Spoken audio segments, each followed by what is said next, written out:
আব্দুল কাদের জিলানী রহমতুল্লাহ আলাইহি লেখছেন যে শুকরও সকালবেলা উঠা বলে আল্লাহ কাইলা ইয়াকা আউয়ালা নাজরিন আলা মান লা ইউসাল্লি, আল্লাহ ঘুমের থেকে উঠবো কিন্তু আমার প্রথম দৃষ্টিটা যেন কোনো বেনমাজির উপরে না পড়ে। আল্লাহ জিজ্ঞেস করে কেন? 5 বার তুমি ডাকলে তারপরও আসলো না। আমার মন বলে ও আমার চেয়েও নিকৃষ্ট, কিয়ামতের দিন আমি মাটি হয়ে যাব, ও তো মাটি হবে না, ও তো জাহান্নামের ইন্ধন হবে। উকুদুহান নাস ওয়াল হিজারা, আমরা জাহান্নামের ইন্ধন হব। এই জন্য আসেন ভাবি, শিখি যে মানুষ হিসাবে পরিচিত হইলেই আমি মানুষ না। মানুষকে নিজেকে গোসামাইজা মানুষ বানাইতে হয়। যখন মানুষকে মানুষ গোসামাইজা মানুষ বানায় তখন সন্তান সারা রাত্র মা বাবার পায়ের কাছে দাঁড়ায়া, মাথার কাছে দাঁড়ায়া রাত্র কাটায়া দেওয়া সহজ হয়। বিশ্বাস হয় না? চলেন 2-4টা দেখাই। যখন গোসামাইজা মানুষ বানায় তো সন্তান মায়ের মাথার কাছে সারা রাত্র পানির গ্লাস নিয়ে দাঁড়ায় থাকা সহজ হয়। বাইজিদ বুস্তামি মনে হয় এটাই করছিলেন। সহজ এই জন্যই হয়েছে কেননা কষা মাজা ছিল, কষা মাজা মা গৈসা মাইজা বানাইছেন, নিজেও নিজেকে কষতেন, মাজছেন, তো মার মর্যাদা বুঝছেন, তো মাথার কাছে পানি নিয়ে দাঁড়ায় আছে। গভীর রাত্র আর রজনী আর দুনিয়া যেন চিৎকার দিয়া বলতেছিল বাইজিদ মা ঘুমায়া গেছে, ঘুমায়া গেছে, তুইও ঘুমায়া জানা, উঠবে আবার পানি চাবে। বাইজিদ মনে হয় মনে মনে রাত্রকে আর দুনিয়াকে এটাই বলতেছিল, তুই বলতে পারিস কিন্তু তুই বুঝবি না আমি কেন দাঁড়ায় আসি। তুই তো কষা মজা না, তুই কোত্থেকে বুঝবি? আমি জানি যে কেন দাঁড়ায় আসি। সকাল পর্যন্ত দাঁড়ায় ছিল। কাহিনী সত্য মিথ্যা ওটা আপনারা তাহকিক করে নিয়েন। বারবার যা দেখছি যা শুনছি তাই বলতেছি। সকালবেলা মা যখন চক্ষু খুলছেন তো বলছে বাচ্চাদন কতক্ষণ দাঁড়া? বলছে যখন থেকে পানি চাইতে চায়া ঘুমায় গেছে ওই সময় থেকে দাঁড়ায় আসি। বলবে ফজর হয়ে গেল এখনো দাঁড়ায় আসিস? বলছে মা বইলা কথা, এখন কেন, সারা জীবনও যদি তোমার মাথার কাছে দাঁড়ায় থাকি। আবু হুরায়রা রাদিয়াল্লাহু তাআলা আনহুকে জিজ্ঞাসা করছিলেন এক যুবক আইসা যে মার ঋণ শোধ করতে চাই। কয় বেকুব কি করে শোধ করবি মার ঋণ? কয় মদিনার থেকে পিঠে উঠাবো, হাঁটতে হাঁটতে মক্কায় যাব, পিঠে নিয়ে তওয়াফ করব, সাই করব, পুরা হজ কমপ্লিট করব, মাকে পিঠেই ঘুম পড়াবো, আবার নিয়ে আইসা মদিনাতে রেখা দিব। 470 কিলোমিটার, 470 কিলোমিটার 2 বারে অতিক্রম করব। 940 কিলোমিটার পিঠে নিয়া। তা আবু হুরায়রা চোখের রাদিয়াল্লাহু তাআলা আনহু চোখের পানি ছেড়ে দিয়া বলছে একদিন তোকে পেটে নিয়ে যে কষ্ট করছে ওই ঋণও শোধ হবে না, দুধেরটা তো পরের কথা। শুধু বাইজিদের কাহিনী শেষ না। যদি আজকে সমাজের প্রত্যেক স্তরের মানুষ নিজেকে গোসামাইজা তৈরি করে তাহলে আমি দেখাই শাফি রহমতুল্লাহ আলাইহির মতো হয়। সারাদিন পরিশ্রম, মাসে 30 খতম কোরআন, হাজারো হাদিস নিয়ে সারাদিন গবেষণা, হাজারো ছাত্রকে ডেলি পড়াইতেছেন। রাত্রে যখন বাড়িতে ফিরতেছেন বাবা ছিলেন না, মা বৃদ্ধা ছিল, আর বৃদ্ধ মানুষের একটু অসুখ বিসুখ বেশি লেগে থাকে, রাত্রে ঘুম তেমন আসে না। শাফি রহমতুল্লাহ আলাইহি মার পায়ে তেল মালিশ করতেন আর পাও টিপা টিপা মাকে ঘুম পড়াইতেন আর নিজে বসা থাকতেন, মা ঘুমাইতেন। মাঝে মাঝে খুশিতে পায়ের তালুতে চুমা দিয়া দিতেন। যখন চুমা দিতেন মা কাইপা উঠতো, বেটা পবিত্র ঠোঁট, তোর ঠোঁটে সব সময় কোরআনের মিঠাস লেগা থাকে, কোরআনের মিষ্টি লেগা থাকে, না হয় হাদিসের মিষ্টি লেগা থাকে। আমরা তো জানি না, আঙ্গুল উঠাইতে পারি কিন্তু আসলে জানতে পারি না, সঠিকটা জানতে পারি না। অনেক সময় আমরা দেখি অনেকজনের জিকিরে খুব মগ্ন থাকে, তো আমরাও বলি এত মগ্ন হওয়ার কি প্রয়োজন জিকিরে?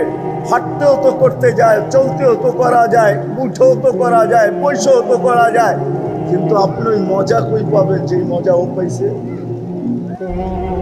মজা একটা ভিন্ন জিনিস, ঠিক না? কি বলেন? যে পাইছে ও জানে মজা কি। শাফি রহমতুল্লাহ আলাইহি চুমা দিতেন, মা কাইপা উঠতো, হাসতেন আর বলতেন তোমার পায়ের তালুতে তো চুমা দিই নাই, তুমি কাইপা ওঠো কেন? তো বলছে দেখতেছি পায়ের তালুতে, তুমি বলতেছো পায়ের তালুতে না। বলছে না, আমি আমার জান্নাতে চুমা দিয়া স্বাদ নিতেছি। পয়সা মাইজা যদি নিজেকে বানানো, আজকে আমার সমাজের যুবকও গসা মাজা না, আমাদের সমাজের একটা মানুষও গসা মাজা না। যেই গসা মাজার জন্য আল্লাহ মুহাম্মদুর রাসূলুল্লাহ সাল্লাল্লাহু আলাইহি ওয়াসাল্লামকে পাঠাইছিলেন। জান বন্ধু, বন্ধু জান জান, কে কি বইনা আসছে এটা আমার বিষয় না, কার উম্মত কিরকম হয়ে আসছে এটা আমার বিষয় না। এই জন্যই তো হাদিস আসছে, ওইদিকে আমি চাইতে চাই না। কার উম্মত কিরকম আসছে ওটা বিষয় না, বন্ধু আপনার উম্মত বইলা কথা। জান উম্মতকে কইসা মাইজা মানুষ বানায় নিয়ে আসেন, যাতে কিয়ামতের দিন আপনার মাথা উঁচা থাকে। আর আমিও বলতে পারি যে স্টার এদেরকে দিব না তো দিব কাকে? স্টার বোঝেন? এই উম্মতকে আল্লাহ 4 স্টার দিয়েছেন। 4 স্টার। কয়টা? জেনারেলের কাঁধে 4টা স্টার থাকে, মেজর জেনারেল যে, তার কাঁধে 4টা স্টার থাকে। আল্লাহ এই উম্মতকে 4 স্টার দিয়েছে। এই উম্মতকে কে? এই উম্মত নির্বাচিত উম্মত। হুয়াস্তাবাকুম, আল্লাহ আমাদেরকে নির্বাচিত করছেন মানব জাতির থেকে। এই উম্মতকে বাইছা বাইছা বাইছা বাইছা আজকে তো গরিব ভাবে আমি গরিব। হায় হায়, দুনিয়ার প্রত্যেক শ্রেণীর মানুষ নিজের অবস্থান দেখে, কিন্তু জানে না যে আমাকে এই বাছার ভিতরে কার কুদরতি হাত লাগছে। আল্লাহ আমাদেরকে বাইছা পৃথক করে রাখা দিয়েছেন। দুনিয়া বলছে বাইছা কেন রাখলেন? বলছে বন্ধুর উম্মত, বাঁচবো না তো বাঁচবো না কেন? বাইছা বাইছা আলাদা করে রাখছেন পুরো ইনসানিয়ত থেকে আমাদেরকে। এই জন্যই তো আল্লাহ রসুল বলছেন আমরা আসছি শেষে, আমরা নির্বাচিত সবার আগে, আসছি সবার শেষে, জান্নাতও যাব ইনশাআল্লাহ সবার আগে। নাইলে হাদিতে আসতো না ইন্নাল জান্নাতা মুহাররামাতুন, ইন্নাল জান্নাতা হুররিমাত আলাল উমাম হাত্তা তাদখুলা উম্মতি। যতক্ষণ আমার উম্মত জান্নাতে না যাবে, কোন উম্মতের জন্য জান্নাত হারাম, কারো ঢুকার অনুমতি হবে না।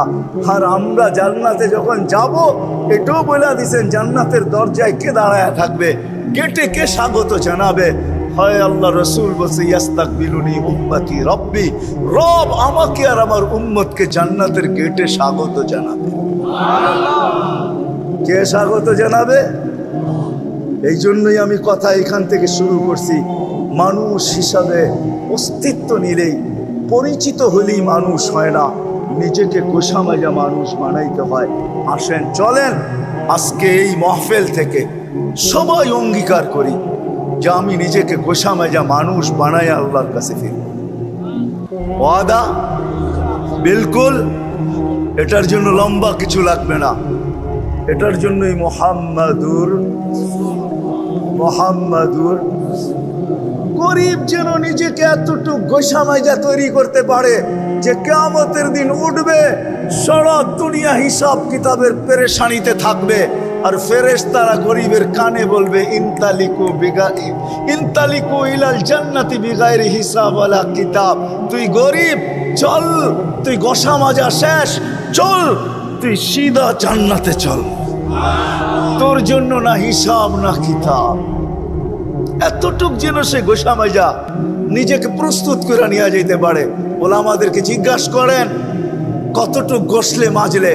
আমি তো বইলা বেড়াই সারা দুনিয়ার এক ব্যক্তিত্ব আছেন, একজন ব্যক্তি আছে যে জান্নাতের 8 দরজা দিয়া ঢুকার অধিকার রাখে। 8ও দরজা তাকে ডাকতে থাকবে, আমার ভিতর দিয়ে ঢুকে আমাকে ধন্য করেন।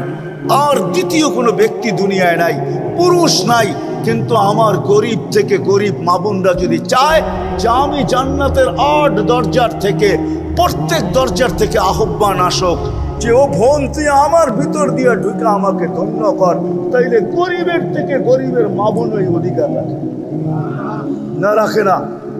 হ্যাঁ, আমি হাদিস পুরা বলবো না, শেষ শব্দ বলবো, ফালিতাদখুলিল জান্নাতা মিন আইয়ি আবওয়াবিল জান্নাতি শাআত।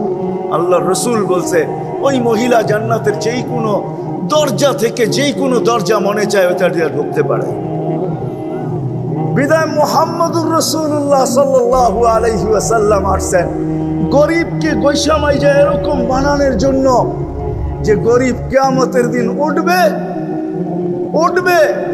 আর কানে কানে ফেরেশতারা বলবে ইনতালিকু ইলাল জান্নাতি বিগাইরি হিসাব ওয়ালা কিতাব। কানে কানে শব্দ এই জন্য বললাম যে আরেকটা হাত কিয়ামতের একটা নাম আমাকে এটা বলতে বাধ্য করছে। কিয়ামত বদলার দিন হবে, ধনীদের বড় ইহসান থাকে, দয়া থাকে গরিবদের উপরে।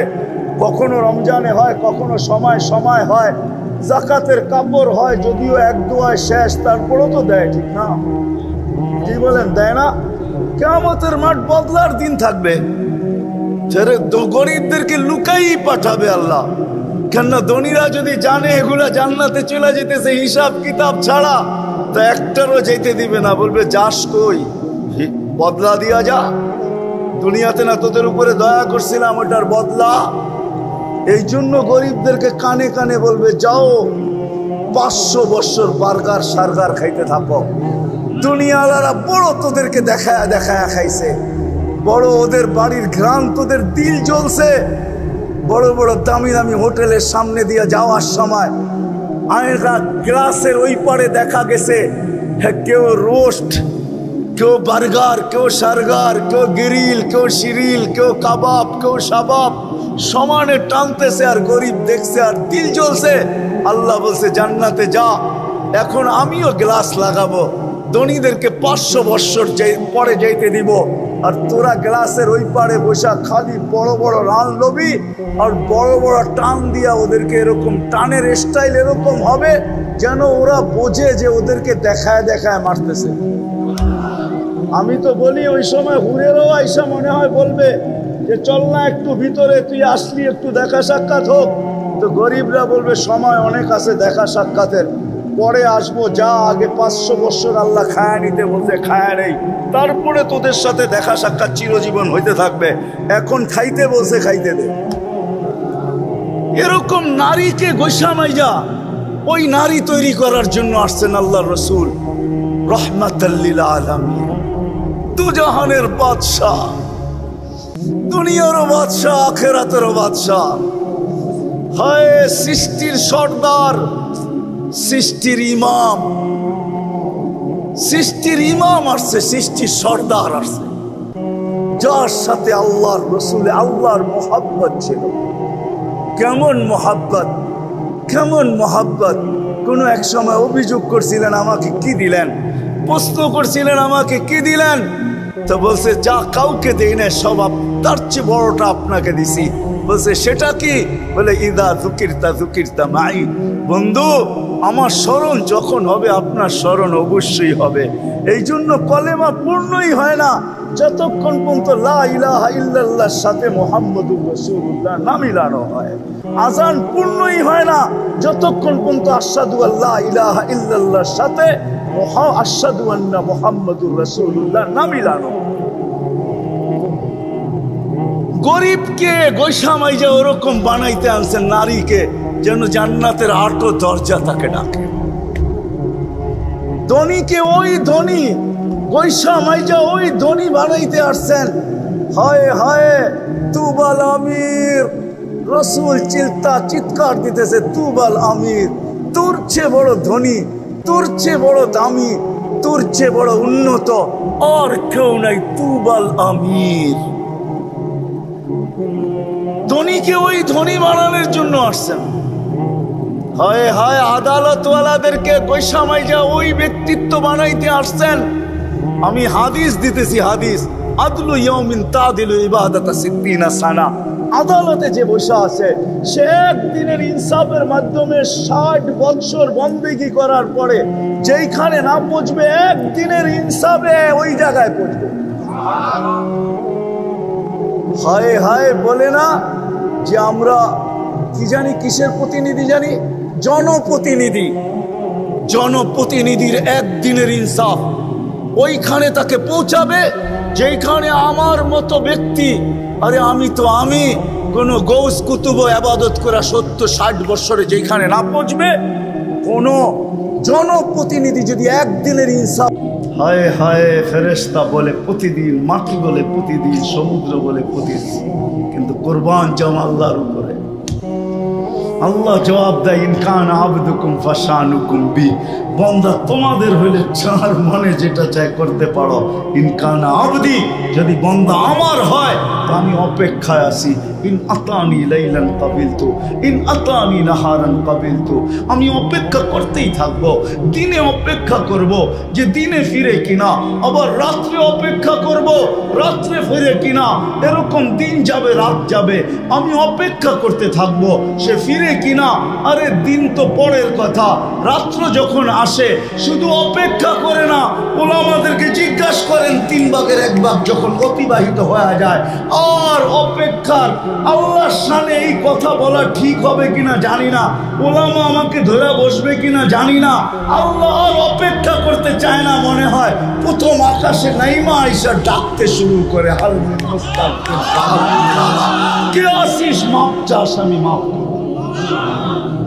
রাত্র আসলে তো অপেক্ষাও করতে চান না। এইভাবে দিন চলতে থাকে। তারপরে বলে, ওমান আদামু মিন্নি জুহদাম ওয়া কারামা, আমার চেয়ে বড় দাতা কে আছে? আমি যদি বলি আল্লাহ কতদিন অপেক্ষা করবেন, এরকম দিনে করবেন রাত্রে করবেন, অপেক্ষা কতদিন করবেন? তো আল্লাহ বলে, বন্ধুর সাথে ওয়াদা হয়ে গেছে, হাত্তা ইউগারগির, কণ্ঠনালীতে রু আসার পূর্ব মুহূর্ত পর্যন্ত অপেক্ষা করব হাত তোলে কিনা।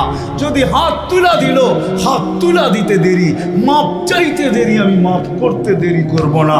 এটাই আমার বন্ধুর সাথে আমার ডিট, এটাই আমার বন্ধুর সাথে আমার প্রতিশ্রুতি। আমি শেষ জায়গায় চলে আসছি, আর লম্বা করার সুযোগ আমার কাছে নাই। আমাদেরকে রব্বে কাবার কসম, এই জন্যই বলতেছি দিনই কথা শোনা চাই, ধ্যান খেয়াল একাগ্র চিত্তে মনোযোগ সহকারে, শুধু শোনা না, পড়াও চাই, মনোযোগ দিয়ে পড়া চাই। তাইলে কি হবে? কোরআন কোরআন বলে ফাস্তামিউ ওয়ানসিতু লাআল্লাকুম তুরহামুন, সাথে সাথে দোয়া করা চাই, তাইলে আমল আসবে জীবনে, আর আল্লাহ আমাদেরকে মাপবে আমলের পাল্লা দিয়ে। দুনিয়াওয়ালাদের মাপার স্কেল ভিন্ন, ওটা আমি দেখাইতে চাই না। আমার কাছে সব লিস্টই আছে, কে কোনটা দিয়া মাপে, মাপে কে কোনটা দিয়া মাপে। দুনিয়াওয়ালারা বংশ দিয়েও মাপে, দুনিয়াওয়ালারা এরিয়া দিয়েও মাপে। কোথায় থাকেন? গুলশান বলতে দেরি, দিলের ভিতরে ধাক্কা লাগতে দেরি করে না। গুলশানে থাকে, ছোট খাটো না, বড় কিছু হবে, তাহলে গুলশানে থাকে কি করে না? কোথায় বাস করেন? নিউ ইয়র্কে, আমেরিকা, শুনতে দেরি, চক্ষু কপালে উঠতে দেরি হয় না, ঠিক না? হ্যাঁ, কোথায় থাকেন? অস্ট্রেলিয়া, কোথায় থাকেন? ইউরোপ, উন্নত বিশ্বে থাকে, ঠিক না? দুনিয়ার মাপার মাপকাঠি হাজারো আছে, আমি অস্বীকার করি না, এটা হইতে পারে, কিন্তু আল্লাহর কাছে মাপার মাপকাঠি একটাই, সেটা হলো আমল। আমল দিয়া মাপবে। যদি আমল হলো হওয়ার মতো হলো, টাঙ্গার মানুষ যদি আমল হওয়ার মতো হলো, তাহলে বেলালের বাড়ি এখনো দেখলে চোখে পানি আসে। যদি বলেন প্রমাণ, আমি নিজে প্রমাণ দিচ্ছি। আমি 6 বার বেলাল রাদিয়াল্লাহু তাআলা আনহু বাড়ি দেখছি। আমি ইথিওপিয়া 6 বার গেছি, 6 বার আমার চোখে পানি আসছে, পানি, বাদ ভাঙ্গা পানি, ভিতরে চিৎকার আসছে, বেলাল তুমি কোথায়, আমি কোথায়, বেলাল তুমি কোথায়, দুনিয়া কোথায়? আজকেও তো তোমার দেশের মানুষগুলা দেখলে পছন্দ হয় না। 80% মানুষ দেখলে পছন্দ হবে না, না রং, না ঢং, না ডিজাইন, না কালার, কোনো দিক দিয়ে পছন্দ হবে না। আমি 6 বার রাবেয়ার বাড়ি দেখছি, 6 বারই আমার চোখে পানি আসছে। দুনিয়ায় যত জায়গা আছে কোরআন হাদিসের কিতাবে পাওয়া যায়, আলহামদুলিল্লাহ সুম্মা আলহামদুলিল্লাহ অহংকার করতেছিলাম, বেশিরভাগ আমার দেখা শেষ। হাতের করে গোনা হয়তো কিছু বাকি আছে, বাকি আল্লাহ আমাকে দেখায় দিছে, আমি চোখে দেখা বলতেছি সত্য এটাই। আল্লাহ মাপবে আমলের পাল্লা দিয়া, আর কোনো পাল্লা। আল্লাহ আমলের পাল্লা দিয়া মাপবেন বিদায় বেলালের বাড়ি দেখলে চোখে পানি আসে। ফেরাউনের কৃতদাসীর কবরে গেলে মউত পর্যন্ত আর কোনোদিন পারফিউম লাগানোর বিলের ভিতরে আকাঙ্ক্ষাও আসবে না, ইচ্ছাও হবে না। রব্বে কাবার কসম, আমি চোখে দেখা বলতেছি, আমি চিনি ওই কবর, আমি নিজে গেছি, চিনি। ওই দিন থেকে আমার জীবন করে তাইলে ওইখানে যায় পৌঁছবে। ইন্না ফিল ফিরদাউসিল আলা ওয়াদিয়ান লা ইয়াদখুলুহা ইল্লাল আদিল। ফিরদাউসুল আলার ভিতরে একটা সোসাইটি আছে, ওইখানে ইনসাফকারী ছাড়া কেউ ঢুকতে পারবে না। একজন শাসককে, একজন জনপ্রতিনিধিকে, একজন আদালতের ব্যক্তিত্বকে আল্লাহর রাসূল গোসামাইজা ওইখানে নিয়ে যাইতে চাইতেছেন যে ওই সোসাইটিতে উনি ছাড়া কেউ ঢুকতে পারবে না। একজন হাট বাজারের এই চাওয়ালা ব্যবসায়ী যে চায়ের ব্যবসা করে, তাকেও আল্লাহর রাসূল গোসামাইজা ওইখানে নিয়ে যাইতে চাইতেছেন, গোসামাইজা ওইখানে নিয়ে যাইতে চাইতেছেন। কিয়ামতের দিন উঠবে আত-তাজিরুস সাদুকুল আমিন ইয়াহশুরু মান নাবিয়্যিনা ওয়াস সিদ্দিকিন ওয়াস শুহাদা। কিয়ামতের দিন নবীদের কাঁধে কাঁধ লাগায়া উঠবে, হোক না সে চায়ের ব্যবসায়ী, হোক না সে পানের ব্যবসায়ী, হোক না সে যত ক্ষুদ্র ব্যবসায়ী হোক না কেন, ব্যবসায়ী হইতে হবে। কি করো, সবজির ব্যবসায়ী হোক না কেন, যদি সে নিজেকে গোসামাইজা নবীর আদর্শে বানাইতে পারে, সেও নবীদের কাঁধে কাঁধ লাগায়া কিয়ামতের দিন উঠবে। এরকম যুবক যদি নিজেকে গোসামাইজা বানাইতে পারে, তাহলে আল্লাহ বলতেছে যেদিকে তাকাই দুনিয়ার কাউকে তার জায়গায় দেখি না, সবাই দেখি বিনষ্টের কাতারে চলে গেছে। হাদিস লম্বা, এই জন্যই আমি শর্ট করতেছি। কাম মিন সিরাজিন আতফাহাউল হাওয়া, কাম মিন আবিদিন আফসাদাহুল উজাব, কাম মিন আলিমিন আফসাদাহুল ইলম, কাম মিন আবিদিন আফসাদাহুল উজাব, কাম মিন গানিয়্যিন আফসাদাহুল গিনা, কাম মিন উমারা আফসাদাহুল জওর, কাম মিন ফকিরিন আফসাদাহুল ফকর। তারপরে আল্লাহ বলতেছে লাউলা মাশা ইকারুকা ওয়াশবাবা খুশা ওয়াল আতফালা রুদ্দা ওয়াল আনআমা রুদ্দা লাজআলতুস সামা হাদিদা ওয়াল আরদা সাফসাফা ওয়াত তুরাবা রামাদা ওমা আনজালতু মিনাস সামাই কতরা ওমা আমবাততু মিনাল আরদি হাব্বা বাল আনজালতু আলাইহিমুল আযাবা সাব্বা। ও যুবক, তোমাকে গোসামাইজা ওই যুবক বানানোর জন্য আল্লাহর রাসূল আসছেন, যে তুমি ওই যুবক হও, ওই যুবক। তোমাকে আল্লাহ দেখবে আর বলবে তুই না থাকলে আকাশ লোহার, জমিন তামার, মাটিগুলা বালু, বৃষ্টির একটা ফোঁটা না, শস্যের একটা দানা না, আমি দুনিয়ার মানুষকে ধ্বংস করে দিতাম, কিন্তু যুবক তোর দিকে তাকাইলে আর পারি না। আমি আমার জীবনের কাহিনী বলি, লম্বা হয় কিনা জানি না, আমি আমার জীবনের কাহিনী বলতেছি। আমি জীবনে এক জায়গায় সফর করতেছিলাম, রাত্রে তাবলীগের সফর ছিল, নাম বলবো না, আমি সফর করতেছিলাম। পরিবেশ দেখা আমার চোখে পানি ছিল, আমি ভিতর থেকে বলতেছিলাম, ওইখানে 120টা আরবদের খোলা আকাশের ভার ছিল, মদের দোকান, মধ্যখানে উলঙ্গ মেয়ে ডান্স করতেছে। ওই এরিয়া আরব ছাড়া কারো ঢুকার ক্ষমতা নাই, আগে আরবি জানতে হবে, তারপরে ঢুকতে দিবে। রাতে গাস্ত করতেছিলাম, আমার চোখে পানি ছিল, আমি কাঁদতেছিলাম, কিন্তু যারা আমার সাথে এখানের যুবক ছিল, আমি ভাবতেছিলাম দুনিয়াটা উল্টায় গেলে, এখন জমিনটা উল্টায় গেলে ভালো। মালিক জীবিত থেকে এই দৃশ্য দেখবো তো দেখবো কি করে, কিন্তু পরক্ষণে হাদিস মনে উঠছে যে হায় ধ্বংস হবে তো হবে কি করে। আমার সাথে তো এই যুবকগুলো আছে যারা এই পরিবেশও দাড়িওয়ালা, এই পরিবেশও জুব্বাওয়ালা, এই পরিবেশও পাগড়িওয়ালা, এই পরিবেশও যাবে মেসওয়াক, যাদের চেহারার থেকে কপালে সেজদার দাগ, চেহারার থেকে নবীর সুন্নতের ঝলক, সুন্নতের নূর জলসায় পড়তেছে, ওরা আছে তো উল্টাবে কি করে? যুবক, আল্লাহর রসুল আসছেন তোমাকে গোসামাইজা ওই যুবক বানানোর জন্য, সমাজের প্রত্যেক শ্রেণীর মানুষকে গোসামাইজা ওই মানুষ বানানোর জন্য। যখন কবরে যাবে তো খোদার কসম, জালালউদ্দিন সুয়ুতি রহমতুল্লাহ আলাইহি লেখছেন, কিতাবের নাম বলতেছি, রেওয়ায়েত যায়িফ না মওজু না কবি, আপনি তালাশ করে নিয়েন। ওইখানে জালালউদ্দিন সুয়ুতি লেখছেন, যিনি আমার থেকে 500,000 বছর আগে আসছেন, 5 থেকে 700 বছর আগে দুনিয়াতে আসছেন। তিরমিজি রহমতুল্লাহ আলাইহি বলছিলেন যে আমার থেকে বয়সে একদিন যে বড়, আমি তিরমিজি ইয়াকিন করি আমার চেয়ে তার ভিতরে খায়ের 100 গুণ বেশি আছে। কেননা সে আল্লাহর রসুলের জমানায় আমার থেকে একদিন আগে। যে আল্লাহর রসুলের জমানায় যত আগে হবে তার ভিতরে খায়ের তত বেশি। খায়রুল কুরুনি কারনি। আপনি যায়িফ সহি মওজু তালাশ করে নিয়েন। আমি কিতাবের নাম বলতেছি, লুবাবুল হাদিস আলা কওলিল হাসিস, লেখা আছে ওই কিতাবে। জালালউদ্দিন সুয়ুতি রহমতুল্লাহ আলাইহি বলছেন, রাগ হয়েন না, বড় দুঃখে বলতেছি, দর্দে দিল কিসসে কাহো কোই তো গমো খার নেহি, আয় খোদা তেরে সেওয়া কোই তো মদদগার নেহি। সারা দুনিয়া তো চৈসা বেড়াই, কোনো লোভে না, সারা দুনিয়া চৈসা বেড়াই এই জন্য, গ্রামগঞ্জ সব জায়গায় দিলের ব্যথা নিয়ে কথা বলি এই জন্য যে কিয়ামতের দিন যেন আমার জাতি আমার গলায় ফান্দা না দিতে পারে, রশি না ডালতে পারে, যুবক যেন আমাকে না বলতে পারে আফ্রিকার জঙ্গল চষা বেড়াইছ, সাহারা মরুভূমি চষছ, দুনিয়ার উন্নত অনুন্নত সব দেশে গেছ, আমার দেশের ভিতরে কেন ঘোরো নাই, আমাদের হাতে পায়ে কেন ধরো নাই?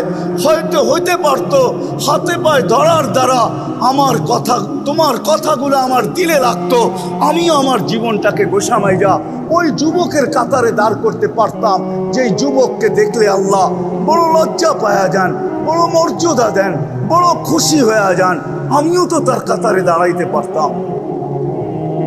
এই জন্য শেষ কথা বলতেছি, গোসামাইজা বানায় যদি কবরে যাইতে পারি তো জালালউদ্দিন সুয়ুতি রহমতুল্লাহ আলাইহি লেখছেন, লাশ কবরের পাশে নিতে দেরি, কবর চিৎকার দিয়া বলতে দেরি করবে না, ইদান উহাব্বিলু লাকা বাতনি খাদরা, তোকে রাখতে দেরি, আমার পেট সবুজ শ্যামল হইতে দেরি হবে না, ওয়া ইউহাব্বিল জিসমাকা নূরা, তোর শরীর নুরানি হইতে দেরি হবে না, ইয়াসআদ রূহুকা ইলাল্লাহ, তোমার রূহ আল্লাহর সান্নিধ্যে যেতে দেরি করবে না।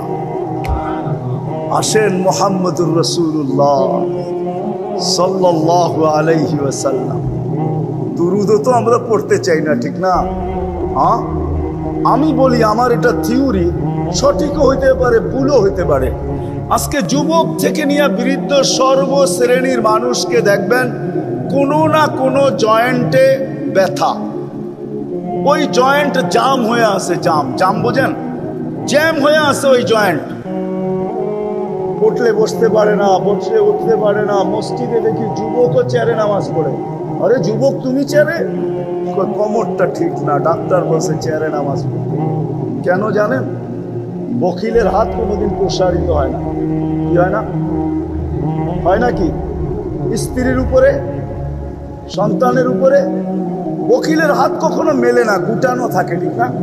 আর আল্লাহ রসুল বলছেন, আমার নাম নেওয়া হলো আর মন খুলা দুরূদ পড়লো না, তাইলে ওর চেয়ে বড় বকিল কেউ নাই। আমাদের হাত তো গুটানো না, আমাদের পুরা শরীরের জয়েন্ট গুলা গুটায় গেছে, কেন আমরা মন খুলা দুরূদ পড়ি না। আমি আপনাদেরও দেখতেছি, সব জায়গায় দেখতেছি, আল্লাহ রসুলের নাম শুনলে মন খুইলা দুরূদ পড়েন, মন খুইলা দুরূদে অভ্যস্ত হন, সব জয়েন্ট ওপেন হয়ে যাবে।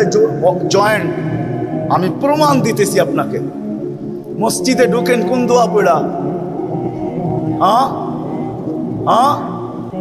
আল্লাহুম্মা ইফতাহলি, অর্থ কি? আল্লাহ খুইলা দেন আপনার রহমতের দরজা, ঠিক না? হ্যাঁ, আচ্ছা, দরজা খুলতে বললেন, রহমত কোথায় পাবেন? আমি যদি আল্লাহকে জিজ্ঞাসা করি, আল্লাহ দরজা তো খুলতে বললাম, নিব কোত্থেকা? কোন জায়গার থেকে নিব? দরজা তো খুললো, কিন্তু নিব কোত্থেকা? তা আল্লাহ বুঝাইতে চাইতেছেন আরেক হাদিসে, আমার বন্ধুর উপরে একবার দুরূদ পড়ো, আমি 10 বার রহমত পাঠাবো। ওই যে দরজা খুলতে বললা, এখন পড়তে থেকে সুঘ্রাণ চলে গেছে, এখন আর সুঘ্রাণ লাগানোর আকাঙ্ক্ষাও আসে না, কেননা লাগাইলে ওই ঘ্রাণ নাকে আসে।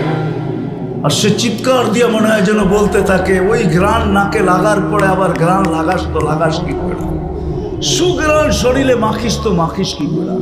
যে সুঘ্রাণকে আল্লাহ রসুল বলছে, ইন্নী আজিদু রিহা জান্নাহা হুনা, জিবরিল আমি এইখানে সুঘ্রাণ পাইতেছি জান্নাতের। বলছে জান্নাতের সুঘ্রাণ না, ফিরআউনের বাড়ির কৃতদাসী মাস্টার কবরের সুঘ্রাণ। ওই কবর এখনো রাখা আছে। কয়জনের নাম নিব আমি? আল্লাহ মাপবে আমল। যুবক তোমাকেও মাপবে আমল। যদি আমলওয়ালা হইতে পারি তাহলে আজকেও যুবক হইতে পারে। আমি একটা হাদিস দিতেছি, আজকেও যুবক হইতে পারে। ওই হাদিস সত্যায়িত হবে যুবকের উপরে। লাউলা শাবাবা খুশা, আল্লাহ বলেন ওই যুবকরা যদি জমিনে না থাকতো, যারা আল্লাহর ভয়ে আল্লাহর রসুলের ভয়ে নিজেকে লজ্জাপতির মতো গুটায় নিছে, ওরা যদি জমিনে না থাকতো, লাজালতুস সামা হাদিদা, আকাশ বহুত আগে লোহার, ওয়াল আরদা সাফসাফা, জমিন বহুত আগে তামার, ওয়াল আরদা রামাদা, মাটিগুলা বহুত আগে বালু, ওমা আনজালতু মিনাস সামাই কাতরা, আকাশ থেকে একটা বৃষ্টির ফোঁটা না, ওমা আম্বাততু মিনাল আরদি হাব্বা, জমিন থেকে শস্যের একটা দানা না, বাল আনজালতু আলাইহিমুল আযাবা সাব্বা, একের পর এক আযাব দিয়ে সবাইকে ধ্বংস করে দিতাম। কেননা আমি যাকে যা দিছি পাওয়ার পরে আমার থেকে দূরে সরছে, কাছে আসে না। ফল তো হয়েছে কিন্তু ডাল ঝুঁকে নাই। মালালা মাল পায় আল্লাহর থেকে দূরে সরে গেছে, পদালা পদ পায় আল্লাহর থেকে সরে গেছে, আধিপত্যওয়ালা আধিপত্য পায় আল্লাহর থেকে দূরে সরে গেছে। বিসিএস ক্যাডার হইতে দেরি, আল্লাহ ভুলতে দেরি করে নাই, অথচ তাকে ব্রেন দিছে আল্লাহ। যুবক যৌবন পাইতে দেরি, আল্লাহ ভুলতে দেরি করে নাই। যুবতী যৌবন পাইতে দেরি, আল্লাহকে বলতে দেরি করে নাই। আল্লাহ বলে উচিত ছিল আমার কদমে থাকা, যে আল্লাহ কি দিছি ওকে।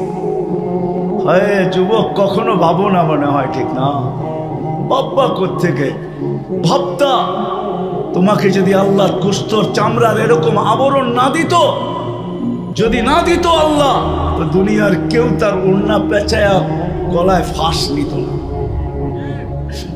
আল্লাহ গোস্তের আর চামড়ার আবরণ তোমাকে এমন দিছে যে অনেক জন ওড়না গলায় পেঁচায় ঝুলা যেতে চায়, আর তুমিও দেখা বিষের বোতল ডগডগ ডগডগ গিলতে চাও। কি দেখো, চামড়া আর গোস্তের আবরণই তো, আর কি আছে? আর কি আছে? চামড়া আর গোস্তের আবরণই তো। এটা দেখি তো পাগল, ঠিক না? কতজনই তো এই পর্যন্ত জান দিল, ওরে জিজ্ঞাসা করলে তুই জান কেন দিলি? হায় হায় হায়, সত্য এটাই। ওই মজনুর মতোই বলবে। কেউ নাকি মজনুকে বলছিল, লাইলি তো কালো, তুই কি দেখা পাগল হয়েছিস? তোর চোখ দুইটা খুইলা আমারে দে, আমার দুইটা খুইলা তোর ভিতরে লাগায় এলাম, তারপরে তুই দেখবি লাইলি কালো না সুন্দর। সত্য এটাই, ভাবি না কোনোদিন। আল্লাহ মাপবে আমল প্রত্যেক ব্যক্তিকে, আল্লাহর কাছে কোনো পার্থক্য নেই। যদি তা না হইতো তাহলে আবু তালেবও জান্নাতে যেত। আপনি জানেন না আবু তালেব কার চাচা? আমরা তো নবীও চিনি না। আবু তালেব কার চাচা আপনি জানেন না? কার চাচা? হ্যাঁ, আরে নবীজির নাম কি? নাম বলেন, নাম মোহাম্মদুর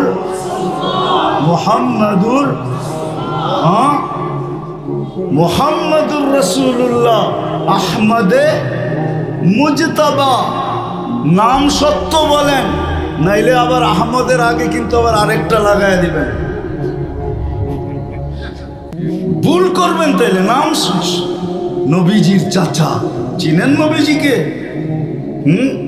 হায় হায়, রব্বে কাবার কসম, এই উম্মত যা পাইছে নবীজির কারণে পাইছে, নাহলে কিচ্ছু পাওয়ার যোগ্য ছিলাম না, কিচ্ছু পাওয়ার যোগ্য ছিলাম না আমরা। যা পাইছি নবীজির কারণে পাইছি, যা পাবো নবীজির কারণে পাবো। আমাদের কারণে আমরা কিচ্ছু পাই নাই, আর কিচ্ছু পাবো না। আপনারা তো ওয়াজ মাহফিল দিছেন, এই জন্য আমি শুরু ওইখান থেকে করি নাই। কেননা বাংলাদেশের স্বভাবই হলো যেখানে যান ওয়াজ মাহফিল, যেখানে যান তফসির মাহফিল। এক জায়গায়ও পাওয়া যায় না শানে রিসালাত, সিরাতুন নবী, শানে সাহাবা, শানে ওলামা। এখন ও জাতি এগুলো চিনি না, খালি বুঝে ওয়াজ। আর আমার কাছে তো সুর নাই, ওয়াজ হবে তো হবে কোত্থেকে? ওয়াজের লেগে তো সুর লাগে, আমার তো সুরই নাই, ওয়াজ কোত্থেকে হবে? নবী তো চিনি না আমরা। নবীকে ছাড় যা পাইছি আমরা সব নবীর কারণে পাইছি, যা পাবো নবীর কারণে পাবো। আপনি কি পাবেন আপনি জানেন না, কি পাইছেন এটাও তো জানি না, কি পাইছি এটাও তো জানি না।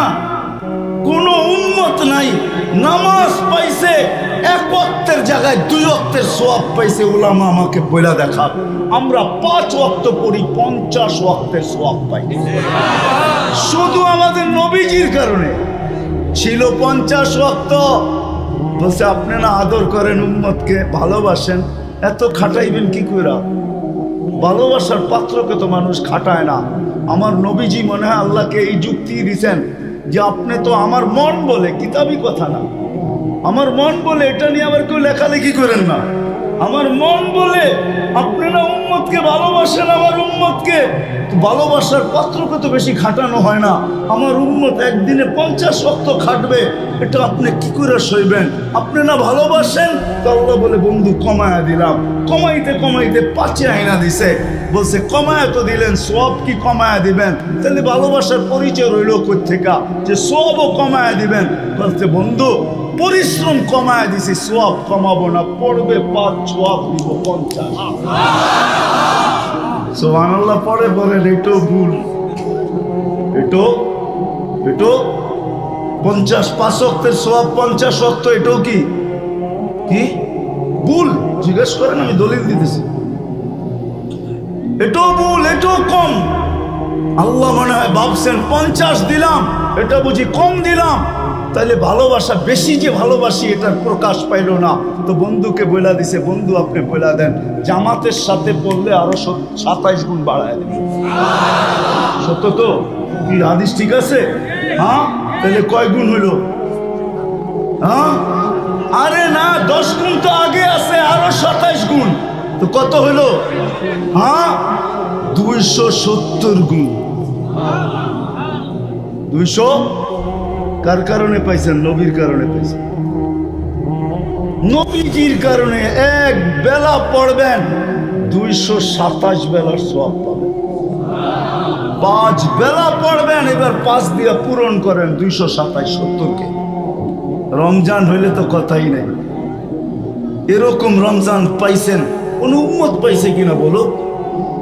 কুরআন তো বলে কুতিবা আলাইকুমুস সিয়াম কামা কুতিবা আলাল্লাযিনা মিন ক্বাবলিকুম।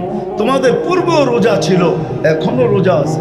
ইহুদিরা এখনো রোজা থাকে, খ্রিস্টানরা এখনো রোজা থাকে, কিন্তু আপনার আমার রোজার মতো না। 1 ফরজ 70 ফরজ। রমজানের বাহিরে সিরিয়াল আছে, কাতার আছে, অনেকগুলা নফল আছে, মুস্তাহাব আছে, সুন্নত আছে, মুআক্কাদা আছে, জায়েদা আছে, ওয়াজিব আছে। এটা রমজানের বাহিরে। রমজান আসতে দেরি, ভালোবাসা এতটুক, এতগুলা লাইন রেখেছে, এতগুলা কাতার রাখা যাবে না, এতগুলা সিরিয়াল রাখা যাবে না, এতগুলা লাইন রাখা যাবে না। তো লাইন কয়টা? আল্লাহ বলে একটা, সব ফরজ। ফরজ কয়টা? আরো আগে 70 গুণ আগে চলে যাবে। এক কাতারে দাঁড় করায় আছে, নবীর কারণে পাইছে। 1 মাস 70 মাস, কয় মাস? হ্যাঁ, আমি তো এই জন্য বলি আমার জাতি যদি 1 মাস কোমর কাছা দিয়ে আল্লাহকে ইবাদত করে, সুফিসত 1 মাস, সুফিসত যদি করতো 100-তে 100, তাহলে 1 মাস যাওয়ার পরে বলতে পারতো আল্লাহ 1 মাস তো 70 মাস ছিল, 12 বাদ দিয়া দেন, তারপরে তো 58 আমার কাছে আছে বেশি। ঠিক 58 বেশি আছে না নাই? 1 মাস কয় মাস? হ্যাঁ, আমার জাতি তো 1 মাসও কোমর কাছে ইবাদত করে নাই। এইখানেও তো পাওয়া যাবে রমজানে পুরা রমজান রোজা রাখ, নামাজ পড়ে নাই, 5-6 দিন পড়ছে আর পড়ে নাই। 1 মাস যদি পুরা পড়তো, 70 মাস দিয়েও আল্লাহ মনে হয় কম দিছেন, আবার নিজেই বাড়ায় দিছেন। লাইলাতুল কদরি খায়রুম মিন আলফি শাহর। বন্ধু 70 কম দিয়া ফেলছি মনে হয় আপনার উম্মতকে, আরো 1000 মাস যোগ করে নিতে পারে। হায় হায়, নবীর কারণে। আল্লাহ যদি আমলের পাল্লা ছাড়া অন্য কিছু দিয়া মাপ দেন, তাহলে যে নবীর হাতের ছোঁয়া পাইলে দুনিয়ার আগুন সুতা জ্বালানোর ক্ষমতা রাখে না, সুতা জ্বালানো। আনাস ইবনে মালিক রাদিয়াল্লাহু তাআলা দস্তরখানে আল্লাহর রাসূল খাওয়ার পরে হাত মুছছিলেন, উনি ওনার জীবন ভর কোনোদিন ওই দস্তরখানকে পানি দিয়া পরিষ্কার করেন না, আগুন দিয়া করতেন। ময়লা খায়া ফেলতো আগুন, উনি বাহির করে ঝাড়া দিতেন, ফকফকে হয়ে যেত। একটা সুতা পড়ানোর ক্ষমতা ছিল না। সবাই জিজ্ঞাসা করছে, আনাস এই জাদু কোত্থেকে শিখলে? বলছে এটা জাদু না, এটা মুহাম্মদুর রাসূলুল্লাহর হাতের ছোঁয়া। অথচ আল্লাহর রাসূল আবু তালেবকে নিজের হাতে কবরে নামাইছে। চাচা নামায় একটা চিৎকার দিয়েছেন, আম্মি আম্মি মা তারাক্তানি সাবিলা। চাচা আমার জন্য কোনো রাস্তা রাখলেন না, যদি রাস্তা রাখতেন তো আমার হাতের ছোঁয়াই আপনার জন্য যথেষ্ট ছিল। যদি রাস্তা রাখতেন আমার হাতের ছোঁয়াই যথেষ্ট ছিল। নবীর পিঠের ছোঁয়া পাইছিল খেজুর গাছ। হায় মেম্বারে পা রাখতে দেরি, খেজুর গাছের চিৎকার বাহির হইতে দেরি হয় নাই। বাচ্চার কি কাঁদে, এর চেয়ে বড় চিৎকার দিয়া কাঁদতে ছিল। আল্লাহ রাসূল বলতেছিল, ওকে আমি মেম্বারে পা দেওয়ার কারণে ও আমার পিঠের ছোঁয়া পাইতেছিল, ধন্য হইতেছিল। ও পিঠের ছোঁয়া না পাওয়ার কারণে ও ভাবছে আমি বুঝি ধন্য হওয়ার থেকে হারায়া গেলাম, এই জন্য কাঁদতেছে। তো সান্ত্বনা দিছেন, তোকে জান্নাতে নিয়ে যাবো, তুই খেজুর দিবি, আমি মজা করে খাবো, তোর সাথে ওয়াদা করলাম কাঁদিস না। যার পিঠের ছোঁয়া পাইল আবু তালেবকে আল্লাহ মাফ দেন না। না, রব্বে কাবার কসম, দুনিয়ায় মাপার ফিতা হাজারো আছে, স্কেল হাজারো আছে, সিস্টেম হাজারো আছে, আমি মানি। কিন্তু আল্লাহর কাছে যিনি আমাদেরকে অস্তিত্ব দিচ্ছেন, আবার যার কাছে চলে যেতে হবে, ওনার কাছে মাপার স্কেল একটাই, উনি আমল দিয়া মাপবে না, বংশ দিয়া মাপবে না, সোসাইটি দিয়া মাপবে। যদি বংশ দিয়া মাপতেন, হায় হায় হায়, তাহলে কুরাইশি একজনেরও জাহান্নামে যাওয়ার সুযোগ ছিল। আরে কুরাইশি বাদই দিলাম, হাশিমি একজনও জাহান্নামে যাওয়ার সুযোগ ছিল না। যদি সোসাইটি দিয়া মাপতেন, তাইলে আবু জাহেলেরও জাহান্নামে যাওয়ার সুযোগ ছিল না। কারণ আবু জাহেলের বাড়িটা এখনো হাজিরা হজে গেলে, উমরায় গেলে সবাই দেখা আসে আবু জাহেলের বাড়িটা কোথায় এখনো রাখা। যদিও এটা বাথরুমে রূপান্তরিত হয়েছে, পেশাব নাই না আসলেও যুবক হোক আর বৃদ্ধ হোক, যখন শুনে এটা আবু জাহেলের বাড়ি ছিল, তো বৃদ্ধ বহুত দূর থেকে লুঙ্গি উঠাইতে উঠাইতে যায়, আর বলে যদি জিজ্ঞাসা করে এত তাড়াতাড়ি এখন না পেশাব করে আসলেন, তো তুমি যেটা দেখাইছো এক ফোঁটা কপালে না দিয়ে আসলে মনটা ঠান্ডা হবে না, আমি কমসে কম এক ফোঁটা কপালে দিয়ে যেতে চাই। ওর বাড়িটা আল্লাহর ঘরের সাথে লাগানো, এগুলো অ্যানালাইসিসের জন্য আল্লাহ রাখছে, বুঝানোর জন্য আসে। আমল দিয়ে আমাদের জিন্দেগি আল্লাহ আমাদেরকে আল্লাহ তুলবেন, মাপবেন, মূল্যায়ন করবেন। ফেরাউনের কৃতদাসীকে আল্লাহ এখনো মূল্যায়ন করতেছে। কিয়ামতের সকাল পর্যন্ত সুতরাং বাহির হবে। অ্যাড্রেস নিয়ে যান, ডেলি হাজারো মানুষ যায়, আপনিও যেতে পারেন, কোনো অসুবিধা। হাজারো মানুষ যে ওই কবরে ঢোকে নান নিয়া বাহিরে চলে আসে, আপনিও পারেন। ফেরাউনের স্ত্রী এখনো জান্নাতে, ওলিমা হয়তো আমরা খাওয়ার সুযোগ পাবো ইনশাআল্লাহ। আমাদের নবীজির সাথে যখন আল্লাহ বিয়া পড়াবে তিনজনের, তো কিছু না কিছু তো খাওয়াবে। খেজুর ছিটাইল তো ছিটাবে, না ছিটাবে না, কি করুন? হ্যাঁ, বিয়ার সুন্নত তো কমসে কম খেজুর ছিটানো। তিনজনের বিয়ে তো আল্লাহ পড়াবে আমাদের নবীজির সাথে। ইমরাতু ফিরআউন, উম্মা ঈসা মারিয়াম, আর উখতা মুসা কুলসুম। মুসা আলাইহিস সালামের বোন কুলসুম, ঈসা আলাইহিস সালামের আম্মা মারিয়াম আলাইহিস সালাম, আর ফিরআউনের স্ত্রী আসিয়া। এই তিনজনের বিয়ে হবে ইনশাআল্লাহ জান্নাতে আমাদের নবীজির সাথে। তিনজন আমাদের নবীজির স্ত্রী হবে, আর আমরাও তো ইনশাআল্লাহ জান্নাতে থাকবো। আল্লাহ কিছু খাওয়াক আর না খাওয়াক, সুন্নত হিসাবে তো খেজুর দিবে। ওই খেজুরের মজাই অন্যরকম হবে, ঠিক না? হ্যাঁ, আরে না না, কি খেজুর? হ্যাঁ, ঈসা আলাইহিস সালামের বিয়ে আল্লাহ পড়াবেন, আর 1000 দিন জান্নাতীদেরকে ওলিমা খাওয়াবে। যদি ঈসা আলাইহিস সালামেরটা 1000 দিন খাওয়ায়, আমাদের নবীজিরটা 1000 বছর খাওয়াবে। এই জন্যই একটু 60-70 বছর, বেশি না, পরিশ্রম বেশি না। ওলামা মানবে না আমার কথা। আমি তো বলি এই উম্মতকে আল্লাহ দুনিয়ায় পাঠাইতে চান না, আমাদেরকে নির্বাচিত করার পরে, বাছাই করার পরে। আমরা কিন্তু বাছাই কৃত, হুয়াজতাবাকুম।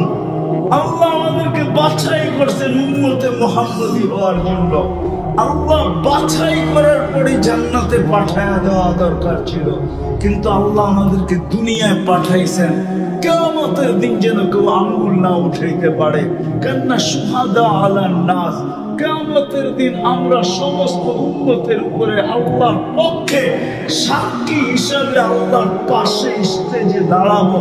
ওই দিন যেন কেউ না বলতে পারে এরা তো দুনিয়াই দেখে নেয়, এরা সাক্ষী দিবে তো দিবে কি করে, এরা কি করে সাক্ষী দিবে? এই জন্য আল্লাহ ছোট একটা জীবন দিয়ে আমাদেরকে পাঠাইছেন 60-70 বছর।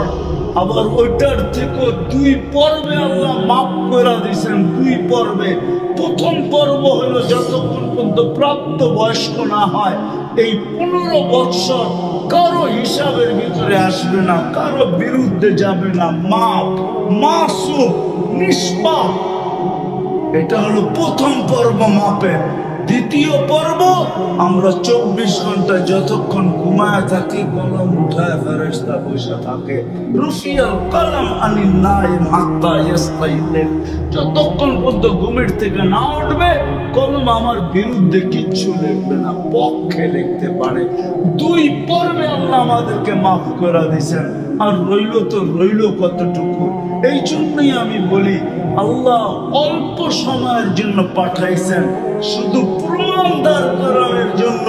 যদি কেউ আঙ্গুল উঠায় এরা সাক্ষী হলো কি করা, এরা তো দুনিয়াই দেখে না, আল্লাহ পা উঠে দিয়ে দেখায় দিবে, দেখ এখনো পায়ের নিচে দুনিয়ার মাটি লাগানো আছে,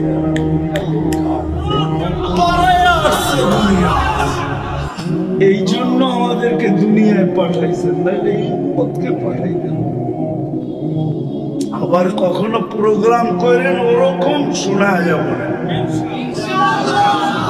আজকে যতটুক শুনাইলাম আসেন, আর আমলের ভিতরে সবচেয়ে বড়, আমি এটা বলবো না অন্যের মতো, মাতৃকুলেই তো ইমান নিয়ে আসছে। মুসলমানের ঘরে আল্লাহ অস্তিত্ব দিচ্ছেন, আসতে দেরি, আযান ইকামত খানে আসতে দেরি হয় না। ঈমান আল্লাহ দিয়েই পাঠাইছেন, ঈমান আমাদের ভিতরে আছে। আমি স্বীকার করি, চাই সেটা অল্পই হোক, মোমবাতির মতো নিবু নিবু হোক, আমি বিশ্বাস প্রত্যেক মুসলমানের দিলের ভিতরে ঈমান আছে।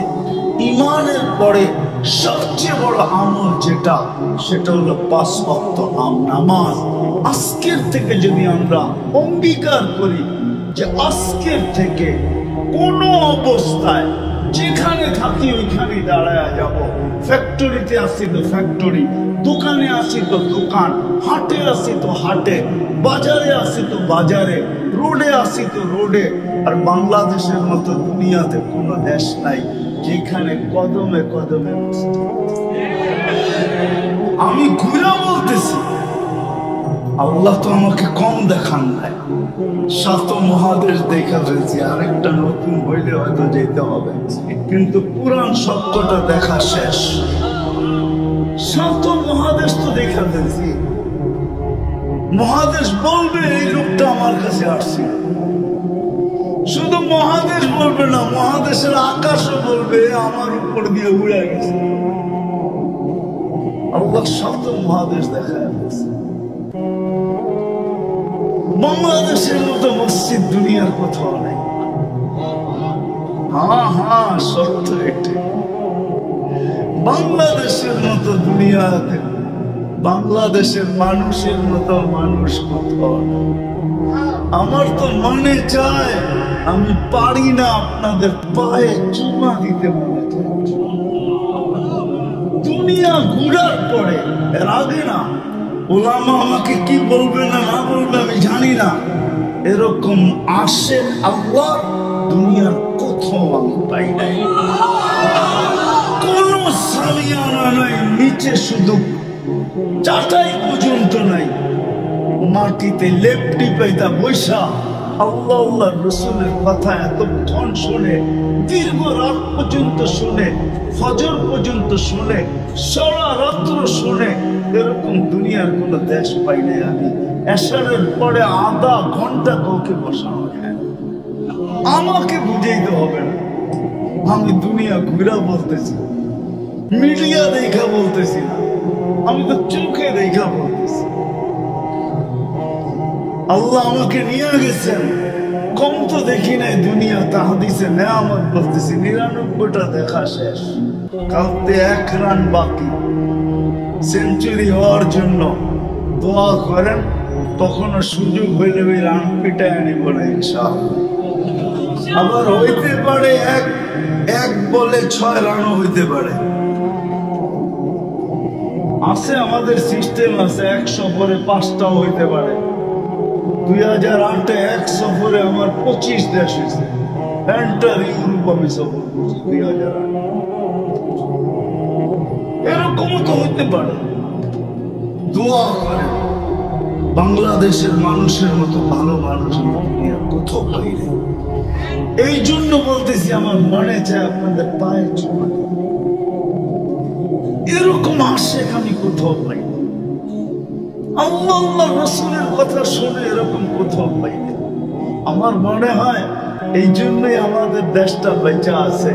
দুনিয়া যতই বিপর্যয়ের কথা বলুক না বাংলাদেশ নিয়ে, আমার বিশ্বাস এই বাংলাদেশের পরিধিটা ওই দেওয়াল যেটাকে কখনো ব্যর্থ করা যায় না। বল দেওয়ালে মারলে যেরকম পিছে রিপিট হয়, কোন বিপর্যয় এই দেশের সীমানার ভিতরে ঢুকলে এটা হয়তো রিপিট হবে, নাহলে ডাইনে পাবে। আমার বিশ্বাস,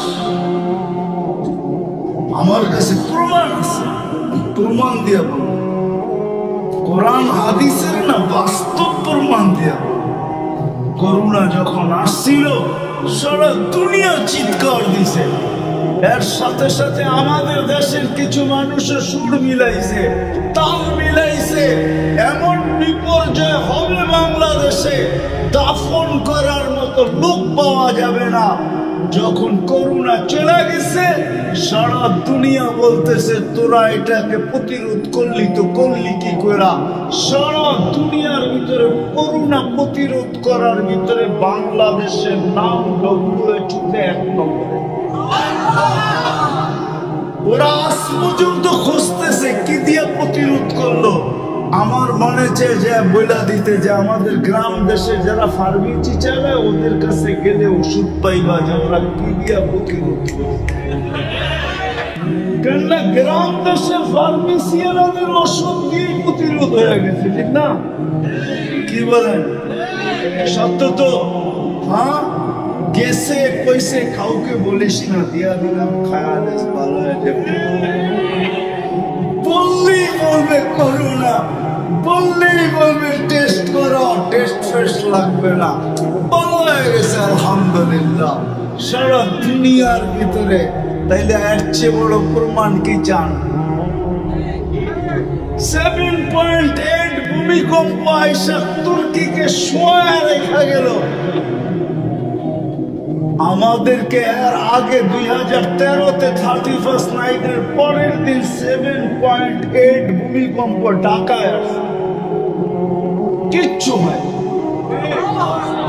কি মনে আছে? কিছু হয়েছে? কিচ্ছু হয় না। একজন মারা গেছে ভুলে।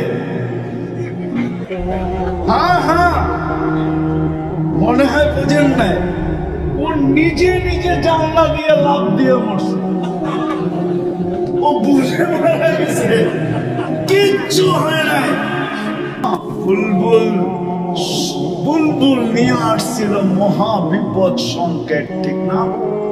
কি মানে কিয়ামত। আবহাওয়াবিদদের কাছে 10-এর উপরে কোনো নাম্বার নাই, কিন্তু জিজ্ঞাসা করেন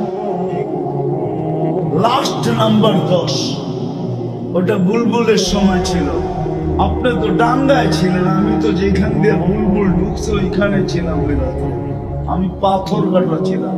আমি সারা রাত্র বুলবুল দেখতেছিলাম, পর কত লম্বা, লেজ কত লম্বা। আমি সকালে ঢাকা আসছি এখান থেকে গাড়ি নিয়ে, পাথর কাটার থেকে বামনার থেকে আসছি আমি সকালবেলা গাড়ি নিয়ে বাহির হয়েছি। সারা রাস্তায় দেখছি কিছু কলা গাছ পড়া আছে, আর কিচ্ছু হয় না। বাংলাদেশের পরিধি ওই দেওয়াল, কোন বিপর্যয় এটাকে ভেদ করতে পারবে না ইনশাআল্লাহ। বিদায় শেষ কথা আপনাদের কাছে আসে, আল্লাহ পাল্লা দিয়ে মাপবে আমলের, আর আমলের ভিতরে সবচেয়ে বড় জিনিস সেটা 5 ওয়াক্ত নামাজ। পড়বো পাক্কা ওয়াদা, কোন অবস্থায় ছাড়বো না। আল্লাহ আমাদেরকে আমল করার তৌফিক দান করে। কেউ চলে যাইব না, কিন্তু আমা আলাইনা ইল্লাল বালাগ।